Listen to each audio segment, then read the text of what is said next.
Hi, welcome to Exploring the Illusion of Free Will. My name is George Ortega. I'm here with our special guest, Nick Vale. Nick Vale, excellent to have you back again. Okay, Nick, incidentally, is the producer of our Manhattan-based live TV show series, Free Will ? Live exclamation point soon. It's a talk. Yes, it's a talk show. We get calls and we explain to the entire island of Manhattan why nothing is up to anyone. Okay, so basically this is episode number 187. Okay, we have 186 prior episodes explaining to the world why free will is a complete delusion, why the world is completely deluded for believing in it, and why, to the extent that we transcend this belief, we'll create a much, much better world, much more intelligent world, more compassionate world, a world that's much more sane. Okay, before we get into this theme, again, the topic today is free will disbelief as self-help. That's a good one. Yeah, before we get into it, as we do in every show, are we new to the dominoes or? No. No, all right. So, basically, we're first going to explain to the audience what people mean when they say there's free will, because it's very important, because some people, misdefine free will to mean nonsensical things. We're basically explaining what is that we're, saying is completely impossible. Well, what we mean by free will is you and I can't define it because it's a Santa Claus word. It doesn't mean anything. It's a total fairy tale. But what other people mean is that their life is completely up to them. They're the they're the first causer and the self-causer of their beliefs and behavior and emotions and thoughts, and they are in control of their life. That's what other people mean. And they could have done otherwise. They had choices, not just one, many, two or more. Okay, yeah. Another way to define free will, people believe that they are doing what they want to do. Any choice they make, whether to have French fries or hash browns for lunch, whatever, is their decision. Nothing that's not in their control is making them decide that. Okay, that's the key thing. If something is not in their control that's making them decide that, then that means they don't have free will. So we're saying there are things that are not. I just want to. You're saying people always kind of do what they want. They just can't choose what they want. So in other words, you're confusing a little bit that people do what they want. Like if I see a menu and I want, what'd you say? Hash browns or French fries. They're choosing their wants, but they can't choose what they want. Right. Or in other words, where that desire comes from is unknown. Right. What they want is not up to them. Right. That's it. That's not there. So the free will belief says that what we want is up to us. We're saying no. What we want is not up to us. But you do what you want. It's just not in your control what you want. Exactly. Schopenhauer had said that, right? I said that. No. Very good. All right. So basically, that's our definition of free will. Again, if we had a free will, we'd be able to think what we want. Come on, people, understand this. If we had a free will, every one of you out there would be blissed out every moment of every day because, why would you not? In other words, if we had a free will, why would we choose to feel upset and depressed and anxious and all this stuff? So that's a clear. All right. So now you understand what this concept of free will is. Should we explain why this show is so important? It's actually going to marry this. The show is important because the belief in free will is the exact antithesis of self-help. I reversed everything. Excellent. The belief in free will is the least helpful belief in the history of the world, and it's permeating our society, causing people untold misery. Untold misery. I mean, we're going to tell them it's untold. Unbelievable amounts of misery is why the show is so important. Yes. We no longer need a separate topic for that. Why? It's because the free will belief is the least helpful belief in the history of time. Yes, it's hurting everybody. It causes untold suffering until now. I see what you're saying. Our show is going to tell. Up until now, it's been untold. Our show is going to tell the world, because you got to help us, all right? You got to talk to your friends about this call. Tell them to watch our show. Tell them that nothing else. Why? What is this untold, until now suffering that free will belief causes? Well, I could tell my personal story a little bit. I was depressed for years and years, basically because my life wasn't turning out the way I thought it would or wanted to. As from a little boy, I had envisions of, having I sound like the Talking Head songs, a beautiful house, a beautiful wife, a big car, a great business, healthy, all these things that I went to school. I did this to get that. I did this to get that. But then I did this and I didn't get that, and that kept happening, and I felt like a failure. And basically, if you feel like a failure, it's because you believe in free will. Now, once I met George and he told me there's no free will, the universe compelled him to tell me, the universe cured me instantly of what I would call severe, toxic, self-hating, self-punishing depression that was relentless. But once I realized that it wasn't up to me, I validated, and I felt more connected to other people. I exonerated myself from all the silly and stupid things I did, like leaving my wife and ruining my marriage. And I was, thanks to George in the universe, he was the karmic representative of the universe, I was cured instantly. And I went to every therapist known to man, hospitals, groups, everything, pills. Didn't mean anything. So free will disbelief is self-help. That was awesome. Now, did I solicit that testimonial? Did I ask you to say that? No, that's the first time you've ever heard it. Did I ever pay you to say that? All right, this is an unpaid, unsolicited testimonial. Okay, so basically, yes, when I explained to Nick that no, he doesn't have free will, this huge burden of guilt, of feeling like a failure. Blame, yeah, it lifted instantly, automatically, right? I just want to say I could still feel depressed, but I'm not going to be depressed that I'm depressed, because depression is just chemicals firing off in your body and your brain. So now I could be depressed tonight. I'm not saying I never get depressed. I don't want the audience, or I never get anxious, or I never feel slightly guilty or slightly upset with me or slightly annoyed, or angry. I'm not angry that I'm angry, and I'm not depressed that I'm depressed, because the secondary emotion means I'm upset with myself for being that way, and there's no one to be upset with because I didn't do anything wrong. I'm just being who I can. I'm doing the best I can with the consciousness I have, with the knowledge I have at the time. Excellent. So self-help. Self-help is today's show, yeah. According to Martin Seligman, this past president of the American Psychological Association, he says that according to the research, about 25% of our population here in the United States at any given moment is at least mildly depressed. So this is a very, very pervasive problem. So basically what we're saying is this depression, a lot of it is caused when people don't feel good about themselves. They're basically they're blaming themselves for their life turning out, differently from what they expected. They're blaming themselves for not, being able to fulfill the wants, let's say, of other people. They're blaming themselves for not being able to live up to their own expectations of themselves. Excellent. And all this blame is a direct result of their believing that they have a free will. And that's just self-blame. Can you imagine how you blame other people that they could have done otherwise? The hatred that you're spewing, the revenge and retribution a la Elliot Rodger. You ever read his manifesto? It was called, his video was My Retribution. He hated everyone because he thinks the girls didn't go out with him because they could have chosen to go out with him. If he realized that they didn't have a free will, he wouldn't hate everybody so much. It would just be his lot. It would be unlucky. And he would also forgive himself. He was attributing free will all over the place that he could have done otherwise. And look what he ended up doing, shooting everybody. He has a whole journal of exactly all these things that, and then he says, I can't believe my life was turning out like this, which is a nod to the no free will reality. He was just a witness, and he couldn't stop himself from acting so crazy. So he was taking it both, he was very inconsistent with the free will thing, which is even worse. You're going to at least be consistent. If you're going to believe in free will, which is crazy, you might as well be consistent. That's another thing we don't talk about. Free will flip-flopping is out of control. Yes, in other words, people love to say, I did this, I deserve a raise, I deserve a medal, look how great I am. Now when things go against them, it's his fault, it's God's fault. So it's one or the other.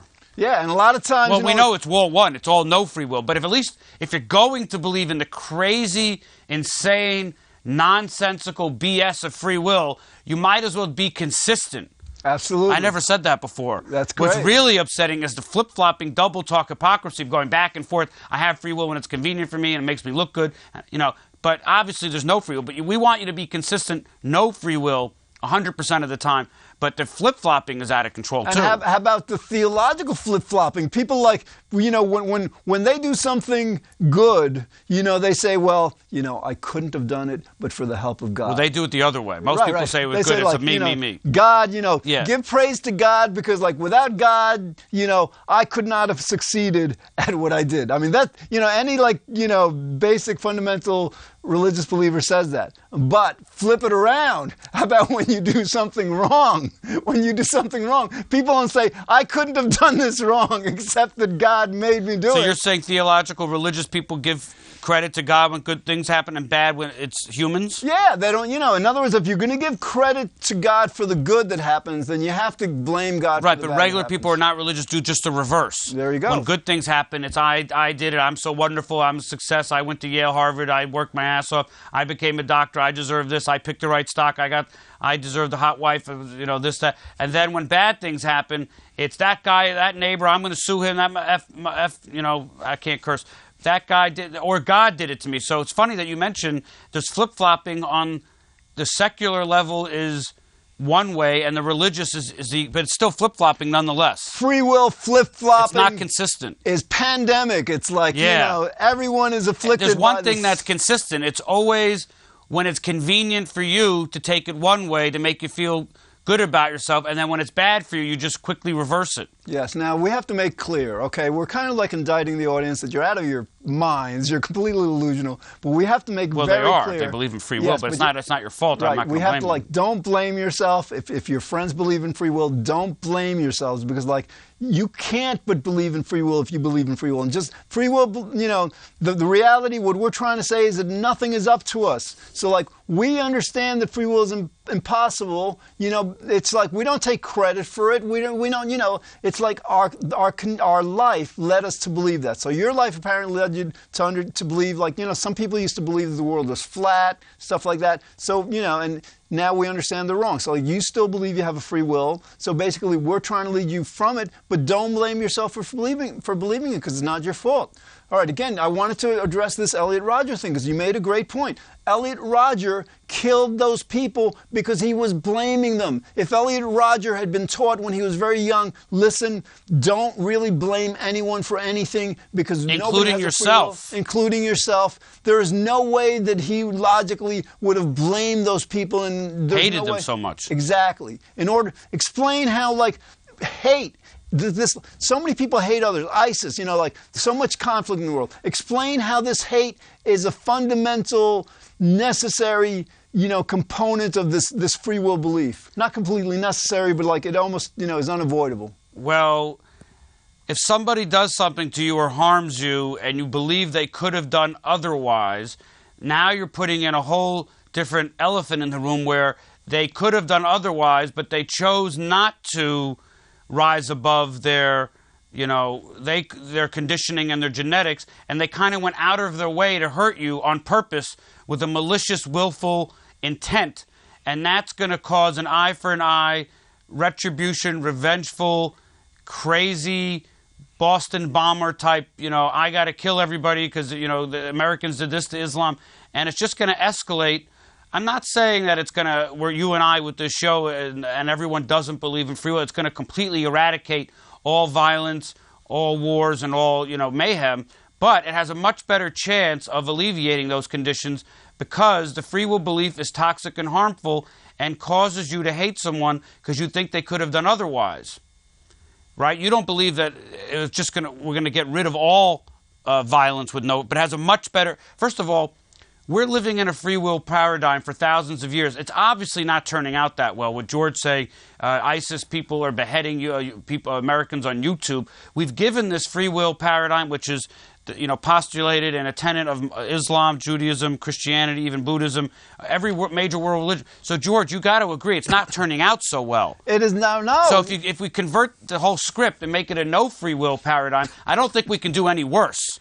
So we might as well try. I hear, yes. I mean, what could be worse than beheading someone on YouTube? That's a great point. This free will belief, it has caused so much harm.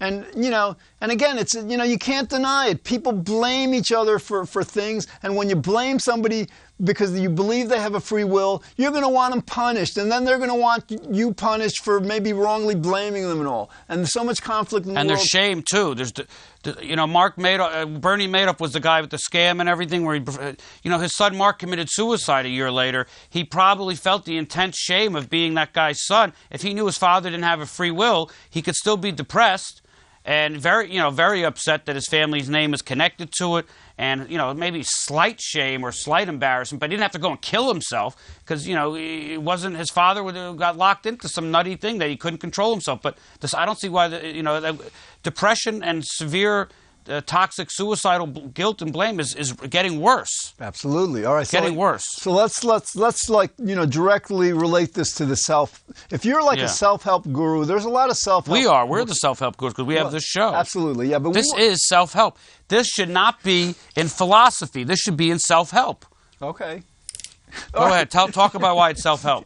It's self-help because, yes, you can apply this to your... In other words, there are so many self-help books out there. How to be happy, how to be assertive, how to not worry, how to this, how to that, whatever. We're saying if you guys who, publish self-help books, and we'll probably do, you're going to write one, right? Hopefully, eventually. If the universe compels, Nick, It would be Overcoming the Illusion of Free Will to Overcoming Depression. That's what the title would be. That sounds great. So overcome depression by overcoming the illusion of free will, something like that. Yeah. Right. That's just one component, depression. In other words, let's say some people are angry all the time, and anger, is hate.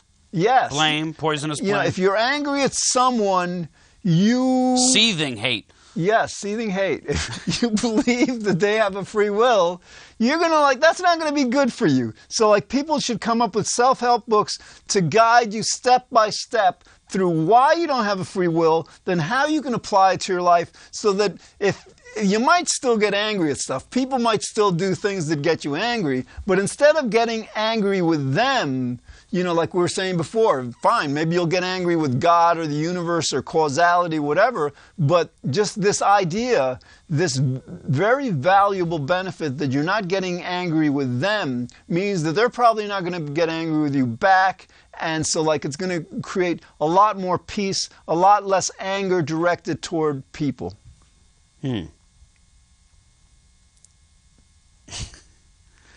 Are you getting this, people? Because this is again what show. I wanted to do a test. What happened? I didn't say anything for a little. Okay, no, I know. I don't care. This is show number 187.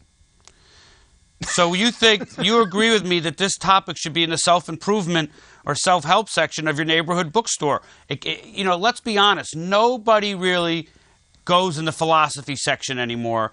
People are too scattered with too many things. They don't want to go in philosophy and read a book. Those are pretty boring books. I guess this could be in current affairs. The religious section could be a turnoff. I agree with you. It should be, if you saw a book in self-help, overcoming depression, hate, and blame through overcoming the illusion of free will, overcoming the nonsensical belief in free will, that would sell. Absolutely. And even if you're, maybe an addict or something, or sex addict, overcoming addiction, overcoming any kind of negative trait, it will make you feel a lot better to know that, that there's no free will, that you're not doing it, there's nothing you can do. So I think it's wonderful. Yes, I do too. All right, so. What you can do is overcome blaming yourself on a deep, true level. You could slightly and kindly admonish yourself for being, doing something wrong, but not on a deep level. Exactly. All right, now we have a message to those because we're self-help gurus, but there's other self-help gurus out there, and they're looking for an idea. Let me tell you something. The self-help field is pretty much exhausted. They haven't come up with a new idea in 20, 30 years. So basically, if you want a new niche, a marketing niche, something people haven't heard before, free will, disbelief, as a way to overcome depression, to overcome blame, to overcome guilt. I'm telling you, it's going to sell. You'll make a lot of money. That's when now, as we're saying, you won't be able to take credit for this. All right, you'll still get paid, right? We're not saying that people aren't going to get paid for what they do, but you won't be able to take credit. But you'll be giving the world another valuable tool to help us kind of address, the stuff that fate throws at us. I just thought the way you can overcome addiction with sex, drugs, and whatever else, alcohol, is most people do those things because they feel a terrible inward hatred towards themselves, and they try to numb the pain by being, obsessed with something else, you won't feel so horribly depressed and angry with yourself if you know you're not at fault on any deep and true level for being you could still be a failure, but you don't have to feel like a failure because you're a failure. And then you won't have that dark, empty black hole to fill it up with other addictions. That is such a great point. Yeah, so that's how you could get over addiction. Before I did this show, back between 2003, 2005 or so, 2006, I did this show called The Happiness Show. I did about 138 episodes explaining the social science research on happiness. And one thing I learned is there's 4 personality traits that are most correlated with happiness. One of them is optimism, another one is extroversion, another one is locus of control, meaning that you think that what you do makes a difference. But the last one is self-esteem. In other words, it's very important to feel good about yourself, to feel happy, because happiness is what it's all about. So in other words, so this is perfect. So free will disbelief as a way to increase your self-esteem, because if you're not blaming yourself for all the mistakes you make, because come on, face it, you're a human being, you make mistakes all the time, we all do, right? So if you're not blaming yourself for this stuff, you're going to have a toddler. Have you ever seen a toddler with low self-esteem? I don't think I have. Why? Because toddlers don't blame themselves for anything. They don't have that weight, that burden, this free will thing, because they haven't learned about free will yet. So basically, yes, another, Yeah, this should be taught in rehab centers, too. Some people pay $60,000 a month to go to Sierra Tucson or Promises or Malibu, this and that, and they have all the world's greatest healers, and nobody ever gives them a book that says, overcome your belief in free will, and you'll feel a lot better. Why not? Like you said, the marketplace for self-help books, they haven't thought of, first of all, it's a huge section. It's a huge market. So we're promoting, don't put this in philosophy, don't put it in religion, probably don't put it in current affairs, though it isn't a current affair issue because there's the cover stories in the magazines in the last 2 years, 20 books have hit the market refuting free will in the last 3 years. So it is a kind of a new thing, but it really belongs, I agree with George, in self-improvement / self-help as a new way to help people. Exactly. And if you want to if you want to thinking of writing a book like this, you're asking yourself, well, how am I going to explain to these people that free will is an illusion, that it doesn't exist, it's a delusion actually, it's far worse. Well, basically, self-help books are founded on psychological principles.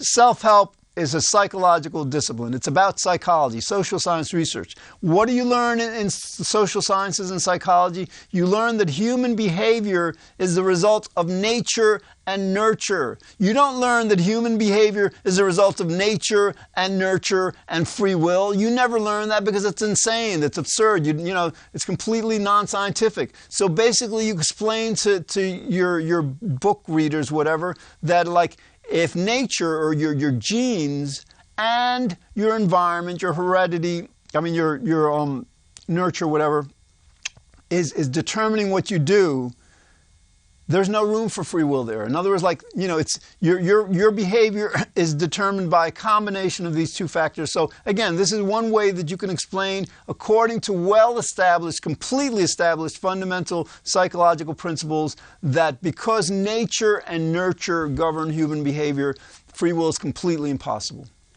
So determinism or no free will is a great coping skill. Mental health professionals always talk about, I want to help you and give you coping skills. I want you to go to the gym. I want you to eat right.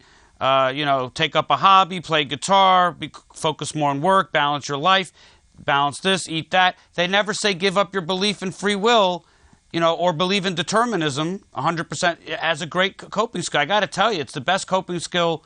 It is just powerful, man. Yes. When you gave that to me, I was instantly a dark cloud was lifted. Did I pay you to say that? No, why do you keep... Did I ask? This is, ladies and gentlemen, this is an unpaid, unsolicited testimonial. I'm telling you this. Yes. Wait. I had 10 years of severe depression. I don't want I still could go home and feel depressed, but I'm not depressed that I'm depressed. So you don't alleviate every, crying spell, but you don't feel like killing yourself ever because it's not really, it's just chemicals that I just watch chemicals go off when I meditate in my body. It's not really me doing anything. So... Of course, I don't feel badly about myself for being depressed because I'm not in control of it. Yes. That's brilliant that you gave me. Thank you very much. No, you did not pay me to say that George Ortega has saved my life. There you go. He deserves, the universe through him has compelled me and you to actually somebody to write a book in the self-help section, like we said, overcoming depression, severe toxic depression, by overcoming the nonsensical belief in free will. Or how about too long a topic. How about get rid of free will and get your life back? Get rid of depression. By getting rid of free will. Yeah. Get rid of blame by get rid of free will. We're just doing this. Come on, all right. So again, like this is like, we got 2 minutes left. I want to talk about our new podcast. All right. Okay, go ahead. Our new project. There's 16 of us. 16 of us. 4 of us have written books refuting free will. At least, 6 of us have also been on, YouTube videos and TV shows, this guy August Berkshire and stuff. So basically we're creating this podcast series. We're on average already. We're still in preview. We haven't gone live with this yet, whatever. We're basically, creating one podcast episode every day on average, uploading it to YouTube, Internet Archive, explaining to the world why we don't have free will, why free will, disbelief, why understanding this matters. So we're doing this all right, so in addition to... Can we connect this idea of self-help to some kind of a documentary movie, like a way to explain that? Because that would make sense. In other words, what we just explained in this show, somebody should do a documentary, self-help for the world by overcoming the belief in free will. Or determinism as a path to happiness. You can come up with a lot of titles. Okay. All right. But I'm Exhibit A of this story of the. I mean, I don't really like talking about it that much because I don't want people to say, "Well, that guy Nick's been in hospitals for depression. He's nuts." That's not it at all. So I don't want to get. I'm just revealing some personal things about him because when I met George, it was like a light bulb went off in my head, and I knew he was right, and I just felt this 15-year dark cloud lift off of me. And I didn't have to blame my father or my mother because, after all, they didn't have free will either. They were doing the very best they could at the time with the knowledge and consciousness they had at the time. You have 25 seconds. And I use it for my life, too. I've got these 2 idiot brothers. My older brothers are complete idiots, but I don't blame them. It preserves family harmony. Okay. All right, we got 15 seconds. Again, this is Nick Vale and George Ortega for Exploring the Illusion of Free Will, telling you, you'll get this eventually, I promise you. And when you get this, the world will be so much better. George is God. George is God.